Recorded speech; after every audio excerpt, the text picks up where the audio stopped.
달콤했던 시작. 새벽 5시 박정희는 어김없이 눈을 떴다.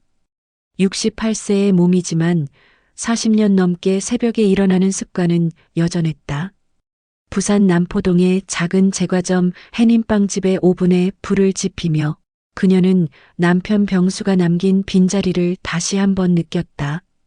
여보, 오늘도 맛있는 빵 만들어 볼까요? 혼잣말을 중얼거리며 반죽을 치대기 시작했다. 병수가 심장마비로 세상을 떠난 지 3년. 처음엔 무너질 것 같았지만 동네 사람들의 따뜻한 관심과 단골들의 격려가 그녀를 일으켜 세웠다. 아침마다 출근길에 들르는 직장인들, 학교 가는 아이들에게 군것질거리를 사주러 오는 엄마들, 그리고 소풍날이면 정의 손맛을 믿고 찾아오는 선생님들까지. 사모님, 단팥빵 10개만 포장해 주세요. 정희 언니, 오늘 크림빵이 특히 맛있어 보이네. 그런 일상이 정희에겐 삶의 전부였다. 하지만 요즘 들어 혼자 가게를 꾸려가는 일이 점점 버거워졌다. 무거운 밀가루 포대를 나르고 새벽부터 저녁까지 오븐 앞을 지키는 일상이 예전 같지 않았다. 그런 어느 날 오후 아들 민호가 불쑥 가게로 찾아왔다. 건축사무소에서 차장까지 올라 이제 제법 안정된 직장인이 된 40세의 민호. 그의 얼굴엔 걱정이 가득했다. 엄마, 혼자 계시면 위험해요. 우리랑 같이 살아요. 정희의 가슴이 뭉클했다. 결혼한 후로는 명절에나 얼굴을 보던 아들이 이렇게 걱정해 주다니. 눈시울이 뜨거워졌다. 민호야, 고마운데 엄마는 여기가 편해. 그래도 혼자 사시는 건 안 돼요. 며느리도 어머니 모시고 싶다고 해요. 며칠 후 며느리 지연까지 함께 찾아왔다. 37세의 프리랜서 디자이너인 지연은 다정한 미소로 정희의 손을 꼭 잡았다. 어머니, 저희가 모실게요. 혼자 계시면 저희도 마음이 안 놓여요. 자식들의 효심이 이렇게 고마울 수가 없었다. 정희는 결국 고개를 끄덕였다. 평생 지켜온 제과점을 아침 일찍 열고 저녁 늦게 닫는 일상은 그대로 유지하되 집은 아들네 집에서 함께 살기로 한 것이다. 이사 준비를 하며 정희는 생각했다. 이제 외롭지 않겠구나. 가족과 함께 있으면 든든할 거야. 그때까지만 해도 그녀는 이 결정이 인생의 가장 큰 실수가 될 줄은 꿈에도 몰랐다. 균열의 시작. 아들네 집에서 살아온 지 반년이 지났다. 처음 한 달은 정말 좋았다. 저녁에 집에 돌아오면 따뜻한 밥이 기다리고 있고 TV를 보며 가족과 함께하는 시간이 오랜만에 느껴지는 소소한 행복이었다. 하지만 서서히 집안의 공기가 달라지기 시작했다. 어머니, 매일 새벽에 나가셔서 밤늦게 들어오시는 게 몸에 무리가 가지 않을까요? 며느리 지연의 목소리에는 걱정이 배어 있었지만 정희는 왠지 모를 불편함을 느꼈다. 괜찮아. 평생 해온 일인데. 그래도요. 이제 나이도 있으시고 가게 일은 좀 줄이셔도 되지 않을까요? 며칠 후에는 더 직접적으로 나왔다. 어머니, 이제 가게는 정리하셔도 되지 않을까요? 힘드시잖아요. 저희가 모시고 있으니까 걱정 안 하셔도 돼요. 정희는 웃어 넘겼지만 마음 한구석이 서늘했다. 가게를 정리하라니. 남편과 함께 40년을 일궈온 그곳을, 동네 사람들의 아침을 책임져온 그 자리를 그냥 포기하라는 말이었다. 지연아, 가게가 나에겐 그냥 일터가 아니야. 추억이 담긴 곳이고 내가 살아온 증거거든. 물론 그럴 거예요. 하지만 건강이 우선 아닌가요? 그날 밤 잠이 오지 않아 화장실에 가려던 정희는 거실을 지나다가 아들과 며느리의 속삭이는 목소리를 들었다. 무심코 발걸음을 멈춘 그녀의 귀에 충격적인 말들이 들려왔다. 여보, 어머니 가게 권리금이 얼마나 될 것 같아? 남포동 그 자리면. 최소 2억은 될걸. 가게 정리하면 우리 새 빵집 인테리어 자금 다 마련돼. 그럼 어머니는 어떻게 하지?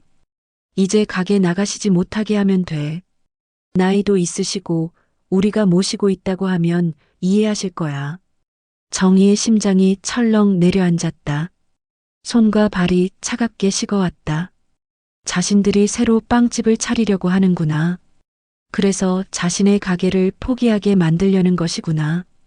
권리금만 받으면 우리는 더 좋은 위치에서 시작할 수 있어.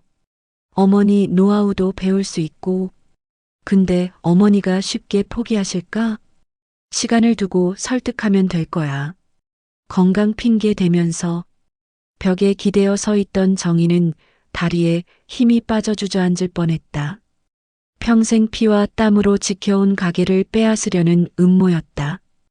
효심이라고 생각했던 것들이 모두 거짓이었다. 그날 밤 정희는 잠을 이룰 수 없었다. 아들의 얼굴이, 며느리의 다정했던 미소가 이제는 다르게 보였다. 선한 마음으로 자신을 모시겠다던 그들의 진짜 속마음을 알게 된 지금 모든 것이 계산된 연기처럼 느껴졌다. 새벽 5시, 평소처럼 가게에 나가는 정희의 발걸음은 무거웠다. 오늘부터 이 모든 것이 달라 보일 것 같았다. 배신의 그림자. 며칠 동안 정희는 마음속 혼란을 숨기고 평소처럼 생활했다. 하지만 아들과 며느리를 보는 시선이 예전 같지 않았다. 그들의 작은 표정 변화, 말투 하나하나가 모두 계산된 것처럼 느껴졌다. 어머니, 오늘 가게에서 많이 힘드셨죠? 얼굴이 안 좋아 보여요. 지연의 관심 어린 말도 이제는 가게를 그만두라는 압박으로만 들렸다. 정희는 억지로 미소를 지으며 대답했다. 괜찮다, 괜찮아. 그런데 일주일 후 더 큰 충격이 기다리고 있었다. 딸 수영에게서 전화가 온 것이다. 엄마, 안녕하세요. 요즘 어떻게 지내세요? 응, 수영아. 민호네 집에서 잘 지내고 있어. 그게 민호한테 들었는데 아직도 가게 나가고 계신다면서요? 정희의 가슴이 뛰기 시작했다. 민호가 수영이에게까지 무슨 말을 한 걸까? 당연하지. 내가 왜 가게를 안 나가? 엄마, 이제 일은 그만하세요. 민호 말이 맞아요. 68세에 새벽부터 밤까지 일하시는 게 말이 돼요? 수영의 목소리에는 걱정보다는 답답함이 묻어 있었다. 건강을 위해서라도 가게 정리하는 게 좋을 것 같아요. 민호가 모시고 있으니까 경제적으로도 걱정 없잖아요. 수영아, 너까지. 엄마, 저도 간호사예요. 어머니 나이에 그렇게 무리하시면 몸에 탈이 납니다. 그리고 민호도 어머니 걱정에 일에 집중을 못한다고 하네요. 전화를 끊고 난 정희는 한동안 멍하니 앉아 있었다. 믿었던 딸마저 같은 생각을 하고 있다니. 아니, 이미 아들이 수영이를 설득했구나. 가족 모두가 한마음으로 자신의 가게를 포기하게 만들려는 것이었다. 그날 저녁 식사 시간, 민호가 은근히 말을 꺼냈다. 엄마, 수영이가 전화했다면서요? 걱정이 많더라고요. 응. 엄마, 우리가 이상한 소리 하는 게 아니에요. 정말 걱정돼서 그런 거거든요. 가게 일 좀 줄이시면 안 될까요? 지연도 거들었다. 어머니, 동네 사람들도 어머니가 혼자 가게 하시는 걸 걱정한다고 하던데요. 이제 좀 쉬셔도 되지 않을까요? 정희는 고개를 들어 아들과 며느리를 바라봤다. 그들의 얼굴에서는 진심 어린 걱정을 찾을 수 없었다.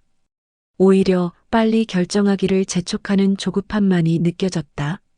내 가게는 내가 알아서 할게. 엄마, 그만해. 정희는 자리에서 일어나 방으로 들어갔다. 문을 닫고 나서야 눈물이 흘러내렸다. 제과점은 단순한 가게가 아니었다. 남편 병수와 함께 새벽부터 밤늦게까지 땀 흘리며 일궈낸 삶의 터전이었다. 단골 손님들과 나눈 안부, 아이들에게 나눠준 따뜻한 빵 한 조각, 힘든 이웃에게 외상으로 내준 빵들. 그 모든 게 자신의 존재 그 자체였다. 그런데 이제 가족들의 눈에는 단지 돈줄로만 보이는 듯했다. 권리금 2억, 새로운 사업 자금. 그게 전부였다. 정희는 베개에 얼굴을 묻고 흐느꼈다. 세상에서 가장 믿었던 사람들에게 이렇게 철저히 배신당할 줄은 꿈에도 몰랐다. 고립감이 온몸을 감쌌다. 이제 누구를 믿고 살아야 할까? 반격의 빵 냄새. 며칠간의 고민 끝에 정희는 결심했다. 더 이상 당하기만 할 수는 없다고. 그녀는 평소보다 일찍 가게에 나가 오랜 단골 손님들을 기다렸다. 첫 번째로 들른 것은 20년 넘게 아침 출근길에 크림빵을 사가는 김 과장이었다. 사모님, 평소보다 일찍 오셨네요? 김 과장님, 잠깐 앉아서 커피 한 잔 하고 가세요. 할 말이 있어요. 정희는 떨리는 목소리로 진실을 털어놓기 시작했다. 내 자식들이 내 가게를 빼앗으려 해요. 김 과장의 얼굴이 굳어졌다. 정희는 아들과 며느리의 대화를 우연히 들은 이야기, 딸까지 가세한 상황을 자세히 설명했다. 말도 안 돼요. 사모님이 40년 넘게 일궈온 가게를 그렇게 효심인 줄 알았는데 권리금이 목적이었어요. 소식은 삽시간에 동네로 퍼졌다. 점심때쯤 되자 평소보다 훨씬 많은 단골들이 몰려들었다. 모두들 분노에 찬 얼굴이었다. 정희 언니, 그 자식들이 어떻게 그럴 수가 있어? 40년 단골인데 이런 일이 있을 수가. 우리가 뭘 도와드릴까요? 이웃들의 따뜻한 위로와 분노가 정희의 마음을 달래주었다. 오랫동안 혼자라고 생각했는데 이렇게 많은 사람들이 자신을 지지해주고 있었다. 그날 저녁 집으로 돌아온 정희의 표정은 달라져 있었다. 민호와 지연이 평소처럼 가게 정리 이야기를 꺼내려 하자 정희가 먼저 입을 열었다. 가게 정리할게. 두 사람의 얼굴에 기쁨이 스쳤다. 어머니, 현명한 판단이세요. 맞아요. 이제 편히 쉬셔도 돼요. 하지만 정희의 다음 말은 그들을 당황시켰다. 대신 내가 직접 정리할 거야. 권리금도 가게 정리도 모두 내 맘대로. 엄마, 그게 무슨. 내 가게니까 내가 알아서 해. 그날부터 정희는 은밀하게 계획을 실행에 옮겼다. 먼저 부동산에 연락해 가게 매물을 내놓았다. 남포동 황금자리라 문의가 쇄도했다.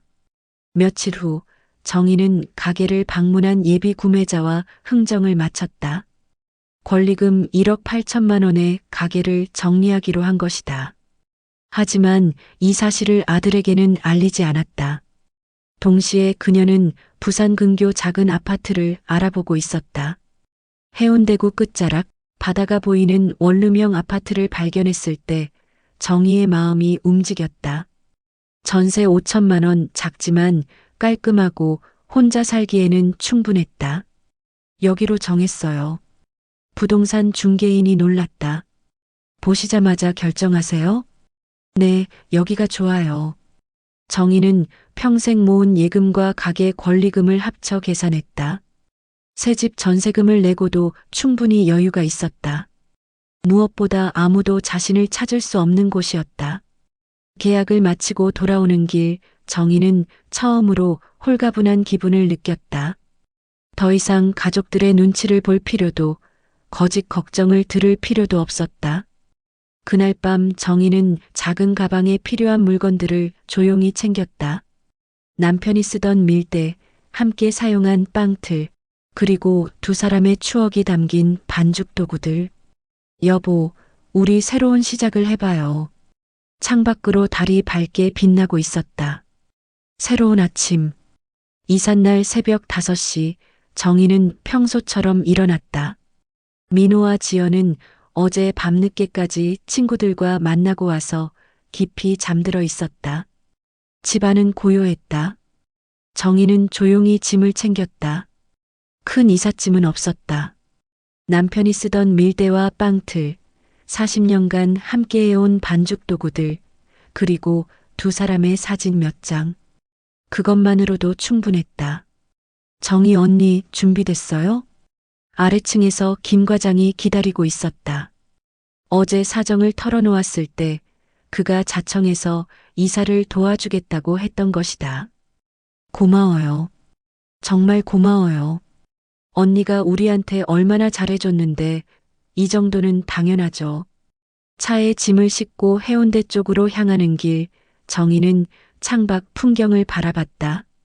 40년 넘게 살았던 남포동이 점점 멀어져 갔다. 슬프기보다는 후련했다. 새 집에 도착했을 때는 오전 7시였다. 바다가 보이는 작은 원룸. 비좁았지만 깨끗하고 햇살이 잘 들었다. 무엇보다 아무도 자신을 찾을 수 없는 곳이었다. 여보, 도착했어요. 정희는 남편 사진을 창가에 놓고 중얼거렸다. 그리고 부엌에서 작은 오븐을 꺼내 설치했다. 김 과장이 헌 것이지만 쓸만하다며 가져다 준 것이었다. 오븐에 불을 지피자 고소한 냄새가 가득 퍼졌다. 정희는 평생 해온 대로 반죽을 치대기 시작했다. 작은 공간이지만 이상하게 마음이 편안했다. 같은 시각 남포동에서는 난리가 났다. 어머니가 없어. 민호가 빈 방을 보며 소리쳤다. 지연도 황급히 뛰어나와 집안을 둘러봤다. 짐도 없어졌어. 설마. 어머니 핸드폰.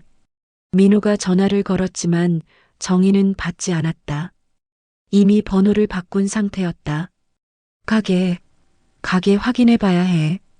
둘이 급히 남포동으로 달려갔을 때 그들을 기다리고 있는 건 텅 빈 가게였다. 문에는 임대 완료 딱지가 붙어 있었다. 이게 뭐야? 어머니가 이미 정리했다고? 근처 상인이 다가와 말했다. 사모님 이사 가셨어요. 며칠 전에 정리 다 끝내고. 어디로 가셨는지 아세요? 그건 우리도 몰라요. 하지만 상인의 표정이 차가워졌다. 사모님한테서 다 들었어요. 자식들이 가게 빼앗으려 했다고. 민호와 지연의 얼굴이 붉어졌다. 동네 사람들의 시선이 따가웠다. 한편 새 집에서 정희는 처음으로 만든 빵을 오븐에서 꺼냈다. 작은 식빵 2개였지만 그 냄새만으로도 가슴이 벅찼다. 이제야 내 인생의 주인이 됐구나. 창문 너머로 햇살이 비쳤다. 바다에서 불어오는 바람이 시원했다. 핸드폰이 울렸다. 민호에게서였다. 하지만 정희는 받지 않았다. 대신 문자를 보냈다. 더 이상 연락하지 마세요. 저는 제 인생을 살겠습니다. 그리고 핸드폰을 끄고 갓 구운 빵을 한 입 베어 물었다. 달콤하고 고소한 맛이 입안에 퍼졌다. 가족의 배신은 깊은 상처를 남겼다. 하지만 그 속에서 정희는 더 단단해졌다. 68세의 새로운 시작이었다. 이제 그녀의 아침은 누구의 간섭도 없는 오직 자신만의 빵 냄새로 시작된다. 창밖 바다처럼 넓고 자유롭게 정희는 자신만의 삶을 살아갈 것이다. 여보, 우리 이제 정말 자유해요.